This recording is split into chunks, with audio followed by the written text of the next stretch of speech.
Hello বন্ধুরা, তোমাদের সামনে একটা ছোট্ট ব্লগ নিয়ে আসলাম। তো এটা হচ্ছে গণেশ পুজোর ব্লগ।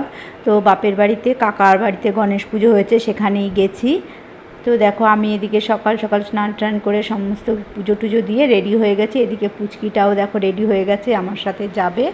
তো এখানে আমি ঠাকুরের জন্য আমি কিছু গুছিয়ে নিয়েছি, ফল, লাড্ডু, ধূপকাঠি, মোমবাতি সমস্ত কিছু নিয়ে নিয়েছি। এখনই বেরিয়ে যাব আমি কাকা বাড়ি।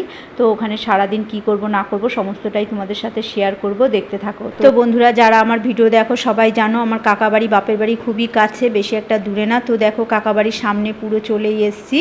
তো এই হচ্ছে আমার কাকা বাড়ি। তো চলো এখন ওপরে যাওয়া যাক, কী হচ্ছে না হচ্ছে সমস্তটাই তোমাদের সাথে শেয়ার করব, ভিডিওটা স্কিপ না করে দেখতে থাকো। তো ওপরে আসতেই দেখো এখানে টেবিলে কিছু সবজি, মানে এগুলো প্রসাদের জন্য তৈরি করা হচ্ছে। আগের দিন বিকেলে কিছু সবজি বানানো হয়েছিল। তো দেখো এখন ঘরের ভেতর ঢুকে গেলাম, সামনেই এই যে সুন্দর করে সাজানো হয়েছে। তো জয় গণেশ বলে আমি একটু নমস্কার করে ঠাকুরের কাছে ভালো করে মাথা ঠুকে প্রার্থনা করে নিলাম।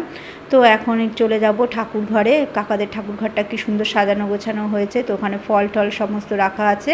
তো দেখো আমাদের পুচকিটাও আবার একটু পেছন ঘুরে দেখছে লাইটিংটা। আমার কাকাতো ভাইয়ের বউ ভোগ রান্না করবে, তো আমি ভোগের সবজিগুলো একটু কেটে নিচ্ছি, কারণ ও এখনও রেডি হয়নি। রেডি হয়ে তারপরে ঠাকুরের সামনে আসবে। তো দেখো ভাইয়ের বউ এদিকে ভোগ রান্না কমপ্লিট করে দিয়েছে, আর এদিকে আমি সমস্ত সবজি বানানো কমপ্লিট হয়ে গেছে। কাকিও স্নান করে চলে এসছে। তো দেখো এখানে সমস্ত সবজি বানানো হয়ে গেছে, আর ও ভাইয়ের বউ ভোগ রান্না ব্যস্ত। তারপরে চলে গেলাম ঠাকুরের এখানে। দেখো ঠাকুরের ওখানে সব গোছগাছ কমপ্লিট হয়ে এসছে প্রায়। তারপরে আমার ভাই এদিকে ঠাকুর নমস্কার করে ঠাকুরের দিকে চলে গেল। আমি দেখো দুব্বর মালা তৈরি করলাম 108টা গিট দিয়ে দুব্বর মালা। দিদা এদিকে দুব্বটা বেছে বেছে আটি করে দিচ্ছে, আর আমি এদিকে গিট দিয়ে দিয়ে মালাটা তৈরি করছি। তো দেখো বন্ধুরা, মালাটা পুরো তৈরি হয়ে গেছে। কেমন হয়েছে দুব্বর মালাটা? 108টা যেহেতু গিট পড়বে, যার জন্য অনেক বড় হয়ে গেছে। তো একদম গলার থেকে মানে ঘট পাতা হয়েছে, সেই ঘট পর্যন্ত দিয়েছে। খুবই সুন্দর হয়েছে মালাটা। তো দেখো এদিকে ঠাকুরমশাই পুজোতে বসে গেছে, পুজো স্টার্ট হয়ে গেছে। আর এদিকে ভোগের রান্না প্রায় হয়েই এসছে, শেষের পথে। আর তারপরে কাকি এদিকে দুপুরে লোকজন এসে খাবে, সেই রান্নাটা করছিল। আর এদিকে পুজো পুরোপুরি ভালোভাবে পুজো শুরু হয়ে গেছে। তার মধ্যে এত বৃষ্টি হচ্ছে বাইরে, মানে বলার মতো না। তো পুজো হচ্ছে, দেখো আমরা সবাই ওখানে পুজো দেখছি। সমস্ত গোছানো কমপ্লিট হয়ে গেছে। তো ঠাকুরমশাই এদিকে পুজো করছে, আমি আবার এদিক থেকে তোমাদের দেখালাম একটু কেমন লাগছে। তো ভাইয়ের বউ এদিকে দেখো ভোগ রান্না পুরো কমপ্লিট হয়ে গেছে।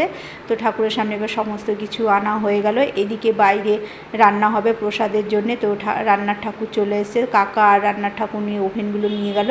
আর আমরা একটু হাতে হাতে একটু হেল্প করছিলাম, কিছু সবজি বাকি ছিল কাটা, সেইগুলো একটু কেটে কেটে দিচ্ছে। এদিকে ভাইয়ের বউয়ের ভোগ রান্না হয়ে গেছে, ও বাইরে বেরিয়ে আসলো। তো এখন ভোগের আয়োজন করা হবে ঠাকুরের এখানে। তো সারা ঘর বাড়ি একটু ধূপবাতি দিন। এদিকে সমস্ত সবজি বানানো হয়ে গেছে, ধোয়াও কমপ্লিট হয়ে গেছে। তো দেখো পুজো প্রায় শেষের পথে। এখন আমরা অঞ্জলিটা দেব, তাই সবাই এক জায়গায় বসে আছি অঞ্জলিটা দেওয়ার জন্যে। তো দেখো অঞ্জলি দেওয়া হয়ে গেছে, এখন আরতিটাও হচ্ছে। আরতি হওয়ার পরে হবে যজ্ঞ। তো দেখো যজ্ঞের জন্য এখানে সাজানো গোছানো হয়ে গেছে, এখনই যজ্ঞটা শুরু হবে। তো দেখো বলতে বলতে যজ্ঞটা শুরু হয়ে গেছে, আর তার মধ্যে চলে গেছে কারেন্ট।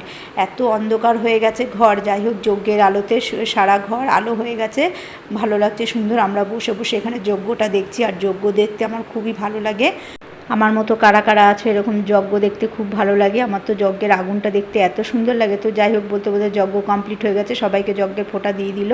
তো এখানে দেখো এটা হচ্ছে মামা, দেখো সমস্ত সবজি ধুয়ে পরিষ্কার করে দিচ্ছে। আর সবাই বাইরে এসে দাঁড়িয়েছি আমরা পুজোর শেষে। রান্নার ঠাকুর দেখো এদিকে নিরামিষ তরকারি আর খিচুড়ি রান্না করবে। তো আমাদের পুচকিটা এত লাড্ডু দেখে কি করবে ও বুঝতে পারছে না, চটকাবে না কি করবে। যাই হোক পুচকিটাকে লাড্ডুর গামলা দিয়ে বসানো হয়েছিল, আর এদিকে কাকি এসে পুচকিটাকে আদর করছে।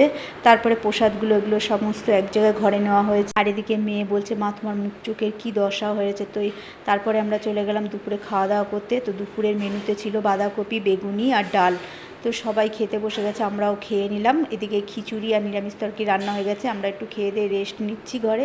তারপরে দেখো সন্ধে হয়ে গেছে, এদিকে সব প্রসাদগুলো সাজানো হয়েছে, সবাই চলে আসছে প্রসাদ নিতে, সবাইকে প্রসাদ দেওয়া হবে। তো এদিকে দেখো খিচুড়ি তরকারি আর সমস্ত ফল প্রসাদ সব এক জায়গায় করে রেখেছি। এই দেখো সন্ধেবেলায় আরেকবার একটু ঠাকুর নমস্কার করে নিলাম। তো দেখো পুচকুটাকেও একটু নমস্কার করাচ্ছি, নমস্কার দুজনে মিলে নমস্কার করে একটু বসলাম, বসে নিয়ে এবার চলে আসছে সবাই এক এক করে প্রসাদ নিতে, সবাইকে প্রসাদ দিতে হবে। তো এদিকে দেখো কাকি আর ভাইয়ের বউ বসে পড়েছে প্রসাদ বিতরণ করার জন্যে। আর এদিকে দেখো ভাইয়ের বউ সেজে গুজে পরিপাটি হয়েছে, কাকিও সেজেছে। আমি আর বিকেলে সাজিনি, কাপড় চোপড় পরিনি, ভালো লাগছিল না। তো সবাই চলে এসছে প্রসাদ নিতে, সবাইকে প্রসাদ দেওয়া হচ্ছে। এদিকে কেউ বসে খাচ্ছে, কেউ পাতায় নিয়ে যাচ্ছে। তো এইভাবে সবাইকে প্রসাদ দেওয়া হয়েছে। ভিড়ভাড়টা ছিল, পুচকুটাকে বসাতে পারিনি। তো এখন পুচকুটাকে ওখানে বসিয়েছি, দেখো হাসছে খেলছে। তো বন্ধুরা ভিডিওটা কেমন লাগলো, ভালো লাগলে লাইক কমেন্ট ফলো করে দিও। তো চলো টাটা বাই, এখানেই শেষ করলাম।